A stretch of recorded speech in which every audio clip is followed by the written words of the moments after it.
They were called the Nephilim, born of gods and mortal women. Giants so powerful they shook the earth before the Great Flood. In ancient scrolls, they are remembered as rulers, warriors, and devourers of men. Some saw them as protectors, others feared them as destroyers. But who were they really? Fallen angels? Hybrid gods? Or the first tyrants of human history? For thousands of years, their story has been whispered in sacred texts and carved into forgotten stone. Were the Nephilim real flesh and blood beings who walked this earth, or just myths designed to warn us of powers beyond our control?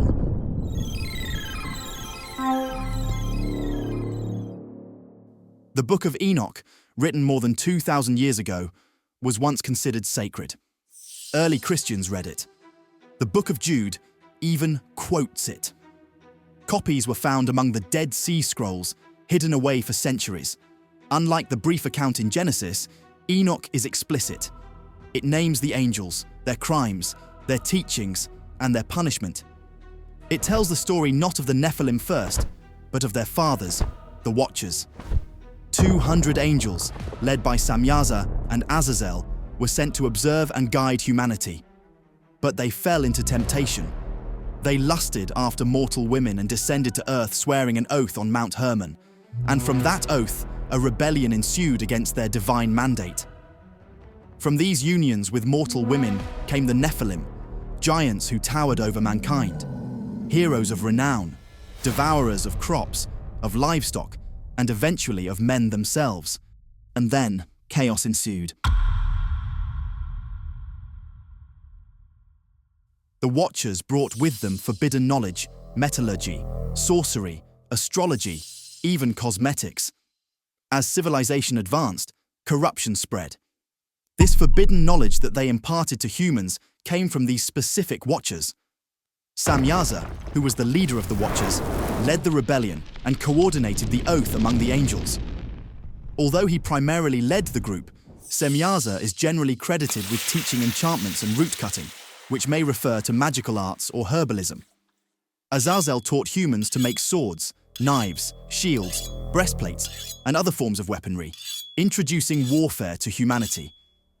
He also taught the art of working with metals, making bracelets and ornaments, beautifying the eyelids, cosmetics, and using precious stones and dyes. Amazarak taught enchantments, root cutting, and knowledge about plants, which included magical practices and medicine. Barakel taught astrology, interpreting the stars and celestial bodies. Kokabel taught the constellations. Ezekiel taught the knowledge of the clouds and meteorology. Arakiel taught the signs of the earth, possibly geography and earth sciences. Shamsiel taught the signs of the sun and solar cycles, possibly calendar systems. Sariel taught the course of the moon or the lunar cycles. Penemu taught the art of writing and wisdom, expanding knowledge and teaching the secrets of books. And lastly, we have Kazdeja, who taught the arts of mysticism and the release of spirits and demons, possibly connected to occult practices. Beside their knowledge and teachings, what makes this account even more haunting is the setting. Mount Hermon was no ordinary mountain. Its very name means to curse or to bind. Archaeology shows it littered with ancient shrines, altars, and cult sites dating back to the Bronze Age. Later, this area became a place of worship for Pan, the goat god of lust and chaos. And at its base lies Banias, a cave the early Christians called the Gates of Hell. Meanwhile, the Sumerians told a parallel story. On their clay tablets, they spoke of the Anunnaki, tall beings from the heavens who ruled humanity. Sky gods who descended to guide and to control. So, this begs the question, were the Watchers and the Anunnaki one and the same? Divine messengers? Fallen angels? Or something far more intricate? Aliens? According to their scriptures and other ancient texts, their details and depictions seem to be very similar from one another. Is it a coincidence or something more?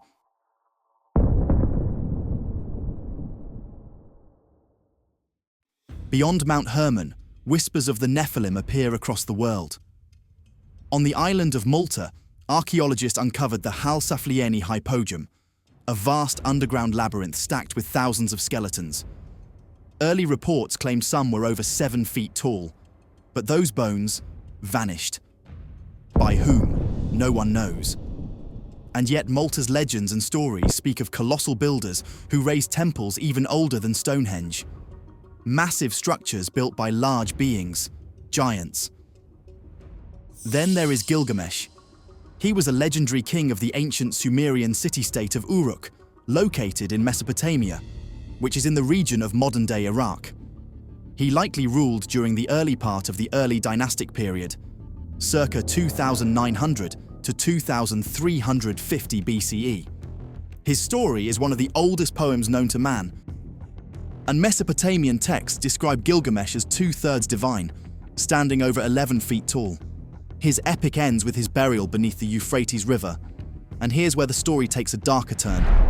In 2003, a German team of archaeologists claimed they had found the lost tomb of Gilgamesh, buried beneath the dry bed of the Euphrates near ancient Uruk.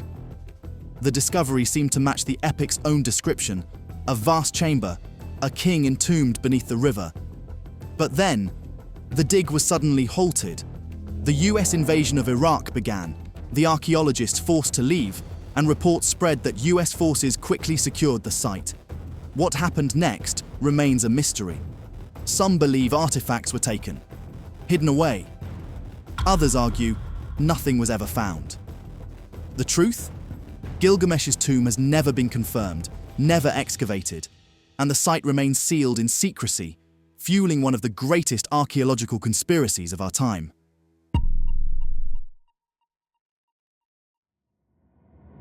But the pattern doesn't stop there. The Aloadae of Greece. In Greek mythology, the Aloadae, Otos and Ephialtes, were giant brothers, born of Poseidon and a mortal queen. They grew so quickly, so powerfully, that even the gods trembled. Their ambition was unthinkable, to storm Olympus itself. Legend says they tried to stack 3 mountains, Olympos, Ossa, and Pelion, to climb into the heavens. They sought not only to conquer, but to claim the goddesses Hera and Artemis as their wives. The Aloadae were remembered as city builders, patrons of the Muses, but above all, as symbols of unchecked power, arrogance, and the inevitable fall of those who defy the divine. Then we have the Frost Giants of the Norse. In Norse mythology, the Frost Giants, called the Jötnar, were born of Ymir, the first Frost Giant. They ruled the frozen realm of Jotunheim, a land of ice and shadow beyond the world of gods and men. Rough, immense, and powerful, these giants embodied the chaos of winter itself. Odin and Thor battled them endlessly, for the Jötnar were the eternal adversaries of the Aesir gods. Yet, not all were enemies. Some giants intermarried with the gods, their bloodlines forever entangled. But in myth, their destiny is clear. At Ragnarok, the end of all things, the Frost Giants will rise with fire giants and sea giants alike, marching against the gods in a final apocalyptic war. They were not just monsters, they were nature's fury, the icy breath of chaos that no god could ever fully destroy. Sound similar to the stories of the Nephilim? That is interesting. Let's move on to the legends of the Si-Te-Cah of Nevada. In the oral history of the Paiute people from North America, there was once a tribe of red-haired giants known as the Si-Te-Cah. Fierce, warlike, and said to be cannibals. They terrorized the land until the Paiute and neighboring tribes united against them. The giants were finally driven into what is now Lovelock Cave, where the tribe set fire to its entrance, trapping and destroying the last of them. Centuries later, in 1911, miners uncovered artifacts and mummified remains inside the cave. Among them, a man nearly 6.5 feet tall with striking red hair. Some dismiss it as exaggeration or natural discoloration. Others believe it was proof that the Paiute legend was true. Were the Si-Te-Cah simply another hostile tribe? Or were they the last survivors of a giant race that once walked North America? Again and again, across continents and centuries, the same echoes return. Were there giants walking the earth in our past?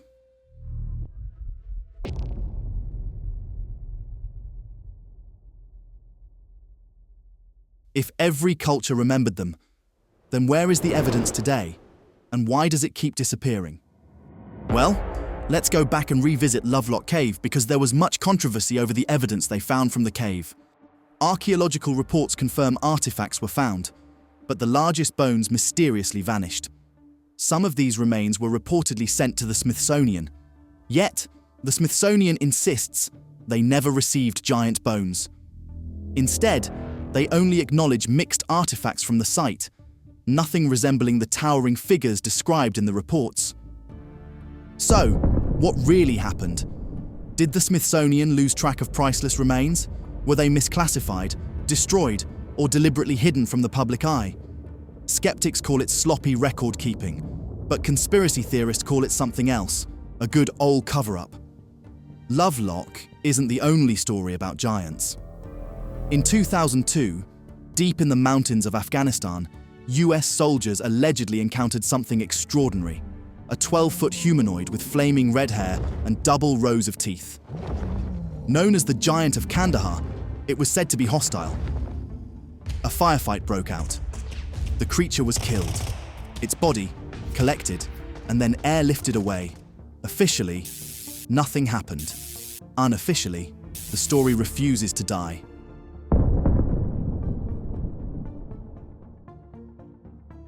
So the understanding that if bones proving the existence of giants were ever revealed, they would rewrite human history, and that could be catastrophic. But this belief that if humanity ever found out, it would spark chaos, anarchy, and end of order itself. But how would they know? And if they do know, why are they the ones allowed to hold that knowledge in silence? Who entrusted them with the right to decide what we can and cannot learn? Do they see themselves as protectors or as gatekeepers? Possibly. Perhaps they believe secrecy preserves peace and order, providing a balance in society. Or perhaps in a more cynical note, it preserves power and control. Maybe the hoarding of forbidden knowledge isn't about our safety at all, but about controlling the narrative. If that is true, then the greatest mystery isn't the Nephilim, or the giants, or the Watchers. The greatest mystery is, who gets to decide what humanity is allowed to remember?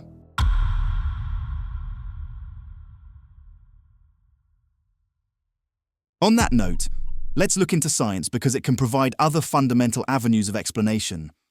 Science reminds us that towering height isn't always the stuff of myth. Robert Wadlow, the tallest recorded man in history, stood 8 feet 11 inches, without a drop of divine blood. Gigantism, caused by hormonal imbalance, shows that the human body can reach extraordinary size. And the fossil record goes even further. Not humans, but apes, Gigantopithecus blacki, stood nearly 10 feet tall and weighed over 600 pounds, roaming Asia until about 300,000 years ago. A beast, yes, but undeniable proof that giant stature is possible in nature. But what if such beings never truly disappeared? Enter the legends of Bigfoot, Sasquatch, and the Yeti. For centuries, Native American tribes spoke of towering, hairy man-beasts lurking in remote forests and mountains. Today, sightings continue, creatures 8 to 10 feet tall, moving with uncanny speed and silence. Thousands of eyewitnesses, blurry videos, massive footprints, but never a body. Some researchers dare to ask, could Sasquatch be the last remnant of an ancient giant species? It is plausible, perhaps even a diluted bloodline of the Nephilim. Maybe. Or is this simply folklore reborn in a modern age hungry for mystery and entertainment? The evidence problem remains. Science can prove that giants are biologically possible. Fossils confirm it. But when modern sightings, missing remains, and official denials keep piling up, the question lingers, is science catching up to legend, or is legend catching up to us? And, for most of us out there, seeing is believing. The Nephilim are not a legend bound to one culture. Their shadow stretches across the world's religions and myths. In the Bible, they are the hybrid offspring of divine beings and mortal women, destroyed by the flood, yet glimpsed again in the Anakim and the Rephaim. The Anakim and the Rephaim were 2 towering clans of giants, often linked to the Nephilim, the mysterious offspring of the Watchers. The Anakim, descendants of a giant named Anak, lived in the land of Canaan. When Israelite spies first saw them, they said they felt like grasshoppers beneath their shadow. These weren't just tall men, they were fearsome warriors. Joshua and Caleb fought to drive them out during the conquest of Canaan, yet some survived, settling in Philistine cities like Gath. And from those survivors rose one of history's most infamous giants, Goliath. And we all are familiar with the story and expression of David versus Goliath. But the Anakim and the Rephaim were described as a powerful, towering people scattered across Canaan and beyond. Their very name became synonymous with giant warriors. Among them was King Og of Bashan, remembered as the last of the Rephaim, said to have slept on an iron bed so massive it became a symbol of his colossal stature. Goliath himself is often tied to this bloodline, a living remnant of the Nephilim. The Bible frames the Anakim and Rephaim as obstacles to Israel's settlement, remnants of a pre-flood world.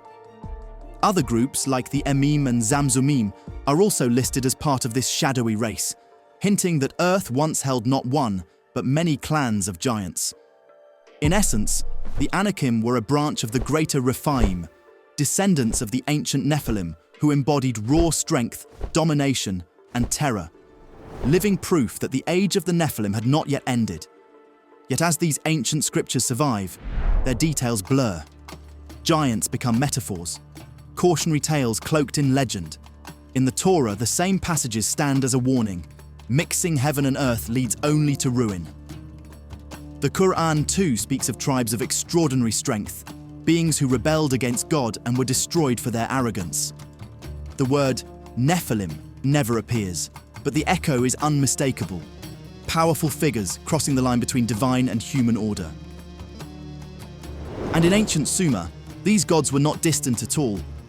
They were the Anunnaki, sky visitors who descended to Earth, ruled over humanity, and shaped kingship itself. Zecharia Sitchin, a controversial scholar of the 20th century, argued these Anunnaki were not gods, but tall, advanced beings, watchers from the stars, who genetically engineered humankind and bred with them, creating the Nephilim race. If Sitchin was right, then Genesis, the Torah, the Quran, and the tablets of Uruk are not separate stories at all, but fragments of the same lost history. Depending on who you ask, there are many unanswered and unknown questions. Perhaps the truth is too destabilizing. What if the human story is not one of slow evolution, but of intervention? What if our rulers were once the children of sky beings? What if our religions, our myths, even our wars, are echoes of a genetic experiment thousands of years old? That would mean we are not the authors of our own story, but players in someone else's design. And maybe that is the knowledge being withheld. Not just proof of giants, but proof that we are not alone, and never were. Or perhaps these are just stories. Myths and legends to teach ethics, caution, and humility. Lessons woven into metaphor to explain the unexplainable. So, what do you think? Were the Nephilim real? Were they fallen angels, children of the Anunnaki, or simply ancient warnings against hubris? But what we do know is this: the myths are global, the texts are ancient, the artifacts are elusive, and the cover-ups, if they exist, are endless. Thank you for staying until the end. Support the channel and keep searching for the giant truths of the world. Until the next one, take care, and remember, stay curious.